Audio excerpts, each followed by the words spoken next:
As I'm sure some of you may already know, Christmas came a little bit early this year, specifically at the end of November, with the release of the first official teaser trailer for Damien Leone's Terrifier 3. From all reports, the film aims to be the most depraved, twisted, gory, and just overall disturbing slasher film of all time, beating out the movie that currently holds that spot, Terrifier 2. And while the film doesn't release until next October, it is set at Christmas, firmly reframing all the Terrifier films as Christmas classics in my book, fun for the whole family, if you will. And with the holidays upon us, I couldn't miss the opportunity to celebrate that in some type of way. So grab your blood and cookies and pray for forgiveness from Krampus, because today we're talking about one of my all-time favorite Christmas movies, Terrifier 2.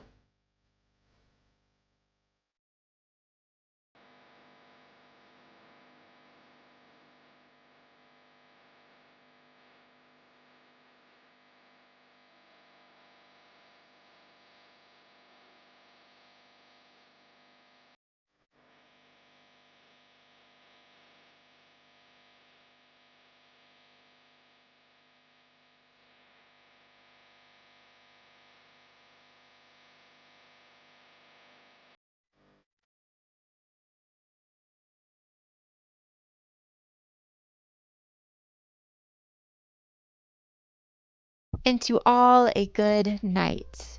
Oh, sorry, I didn't see you there. Welcome to the Making Media Matter Holiday Special, trademark pending. I just finished reading some Christmas stories, but don't worry, there's still so much Christmas fun to be had. You came just in time. Let me just consult my inconspicuous Christmas bag.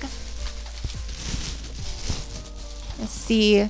The Grinch? No, I don't think so. Those weird stop motion Christmas movies? No way. I know.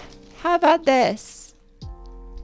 What? You said the Terrifier movies aren't Christmas related at all? Did you even watch the intro? Yeah, I figured. Well, I guess it's up to me to show you the Christmas magic of Terrifier 2, and what better place to start than with the brief history of the entire franchise. Damien Leone's Terrifier series has its roots all the way back in 2008 with Leone's project The Ninth Circle, a creepy little short film that highlights a multitude of unsettling and demonic creatures, one of which being an odd clown man named Art. Audience reception to the clown character was positive, and so Leone created another short featuring him, very confusingly titled Terrifier. Both shorts were collected in 2013's All Hallows Eve, a collection of multiple shorts by Leone, and then Art made his feature-length debut in 2016's Terrifier, the film, not the short. The movie instantly gained kind of a cult following, mostly for its over-the-top effects and for Art the Clown, who was brilliantly brought to life by the exceptional David Howard Thornton, who still plays Art to this day. The movie definitely has its detractors, and I'll deliver some thoughts on it pretty soon. I mean, there's a reason we're covering the sequel here and not the original, but the impact it made was enough to generate buzz for and interest in a follow-up, which we received last year. And like I said, that's our topic for today, so step aside, Home Alone, because there's a new Christmas classic in town, Terrifier 2. If I can disclose a little secret to you all, I watched Terrifier 2 before I saw the first one. In fact, at time of recording, I still haven't seen Terrifier 1. Is that bad? Maybe. But can you really blame me? Everyone says Terrifier 2 is a complete improvement on the original in every sense of the word, from story to effects to villain, so obviously it's the one I wanted to check out first, and I have to say I'm happy I did. I will get around to the original Terrifier at some point, I promise, but Terrifier 2 just seemed so much more interesting to talk about, a statement I might regret in the future, but like, have you seen this movie? Terrifier 2 is not perfect by any means, but it's a film made with such clear passion and ambition that it's pretty hard to not at least appreciate it. And when compared to a sea of forgettable slasher movies that we've seen come and go in recent years, the film is a really refreshing vision of how the genre can still push boundaries and deliver a supremely satisfying experience. From what I can gather, again, I haven't seen Terrifier 1, the series started off as a bit of an experiment, an attempt to strip the slasher down to its most basic components, the ones people kind of really show up for: the gore, the villain, and of course, the kills. But that whole experiment is kind of built on a lie. The slashers work because of the nasty, scary stuff, of course. I mean, I don't show up to a Friday the 13th movie for the side characters, but through removing the melodrama and more normal characters of the slasher film, I think you do lose something that makes the whole subgenre special. The craziest parts of any slasher only work because they serve as a break from the status quo of the established universe in that film. Anytime a slasher film or horror franchise forgets that, I do think you lose something that makes slashers special, maybe the heart that makes them enjoyable no matter how gory they get. You look at what people generally regard as the best the slasher genre has to offer, Friday 4, Nightmare 3, Candyman, the original Halloween, etc. And the commonality between them all isn't just great villains and memorable kills, but investing stories, characters you genuinely want to watch, and a tangible world that gives those more iconic elements a space to thrive and break norms. And I do enjoy the idea behind the original Terrifier, to relentlessly cut down the slasher until nothing remains but its most essential components, and then put those components on full force. But that doesn't make for a very enticing film. Before Terrifier 2 was released, I had very little interest in watching the original, and the only reason I plan to watch it now is because of this sequel. So what does Terrifier 2 do differently? Well, I have my criticisms of the film, and rest assured we will get to them, but I think at the core of Terrifier 2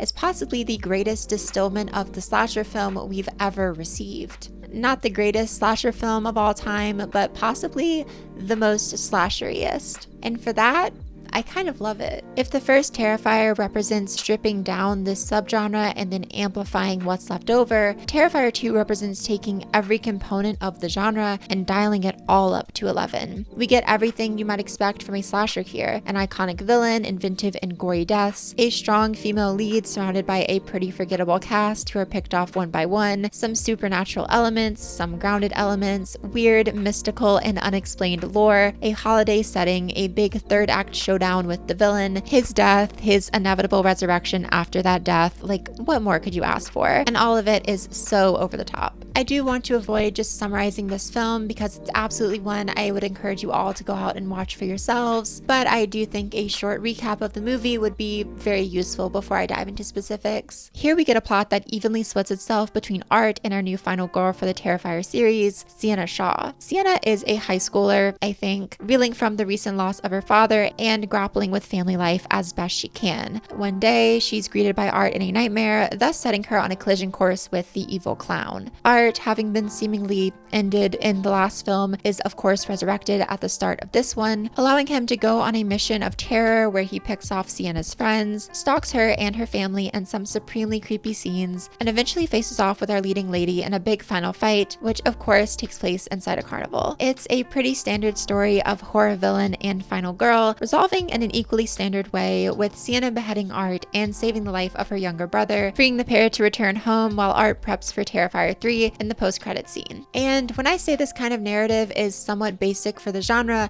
please don't take that as me hating on the film or its writing. Yes, this plot and the characters in it have kind of been done before. Sienna Shaw standing in as your Laurie Strode or Nancy Thompson, her brother standing in for a countless number of helpless characters in slashers that need to be saved. Definitely thinking of Corey Feldman in Friday 4, and Art functioning as this bizarre mixture of Freddy Krueger, Michael Myers, Pennywise, and maybe like Jigsaw. But the quality of this film is in how it takes all those tropes and molds them into something unique, particularly by, cranking them up. The kills can't just be bloody. They need to be so graphic that they burn into your brain. Art can't just be villainous, he has to become deplorably evil, far past the point of redemption or anything close to empathy. Jonathan, Sienna's brother, can't simply be in peril, he has to be entirely helpless, to the point of genuine comedy. And Sienna herself can't just be a cool final girl, she has to be a literal warrior woman complete with sword and angel wings. And surprisingly, in a genre that's so often thrives off extremity, exaggerating every bit of the film here makes for a really unique and engaging experience. I love Sienna particularly because of how much of an over-the-top badass she gets to be, and her final fight with Art is so much more satisfying because we know how deplorable of a character he really is. Even for characters that get their stupidity or weakness dialed up like Sienna's little brother or her friends, their bad decision making keeps me glued to the screen, screaming at them over how bad of choices they're making making. Like, Jonathan, don't leave your hiding spot. What the hell? And now you're running and oh, well, you're caught. Definitely couldn't have seen that one coming. And while we're on the subject of extremity here, I do want to talk about one scene in particular here. One I can't really show a lot of here because it might honestly get my entire channel deleted on its own. I'm talking about the passing. Sorry guys, we only speak YouTube friendly language here, of Sienna's friend Allie, who Art breaks into the home of about halfway through the film. What he does to this woman, I will not speak of. But when I tell you it goes on for almost 5 uninterrupted minutes, involves scalpels, scissors, bleach, salt, and a whole lot of peeling and snap crackle popping of bones, it literally almost made me faint when I saw it the first time. And I'm not squeamish about gore. You know, my favorite genre is horror. And is the scene kind of horrible? Yes, absolutely. But again, it's also kind of amazing for how completely it just goes for it. And I think if there ever was a scene to encapsulate this entire film and why it does work just on a purely conceptual level, it's this one. I mean, what other film have you ever seen do this besides Terrifier 1? So there is a lot to love, or at the very least appreciate, about this film. However, I can't only give praise because, like I said at the start of this video, amplifying every element of the slasher doesn't automatically make for the best slasher movie. In fact, it actually hurts this film in a variety of ways. And I could pick apart each of those ways individually, but honestly, they can all be summarized under one big criticism. There's a massive problem with the length. Don't clip that. But yeah, this movie is stupid long, like almost 2.5 hours to be exact, which is so weird because I think cutting this film down a fair amount would really improve it overall, and not a lot would even be lost in the edit. This is mainly because a few scenes kind of feel redundant, like the clown cafe scene that seems to go on forever, just padding out the runtime as we build to the inevitable violence Art enacts on the patrons of the cafe. Or the final set piece, which basically takes up the last 40 minutes of the movie. How many times they do this killer fake out death scene or final girl fake out death scene, it's honestly insane. And while it definitely makes the film more slashery, it certainly doesn't make it more enjoyable. Like I said, this lack of editing is really a reflection of how the film amplifies every element of the slasher for the negative. Cramming every single convention of the genre into one film inevitably makes for more movie.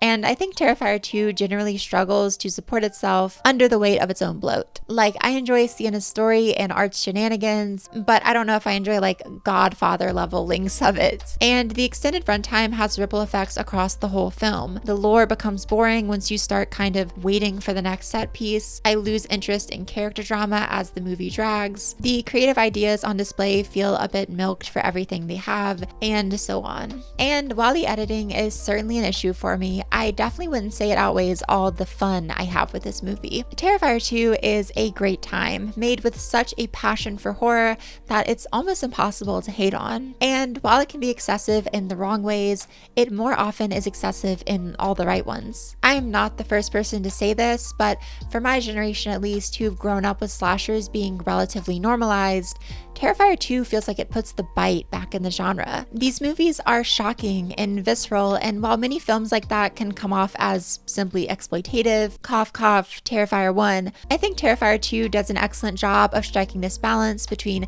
being comforting to a horror fan like me and also breaking every single rule of decency in the book. And for that, I have to applaud it. Like I said, Terrifier 3 is on the way and set to be released in 2024. The teaser has the filmmaking and atmosphere looking better than ever, and I can't wait to see Art take on Christmas for real, especially since Damien Leone said he's taking criticisms of the last movie into account on this one. Fingers crossed for a tight script, even wilder content, and a true fulfillment of the potential that the series displays. And now, if you'll excuse me, I have to go get my chestnuts off the roasting open fire. I don't know, some Christmas shit.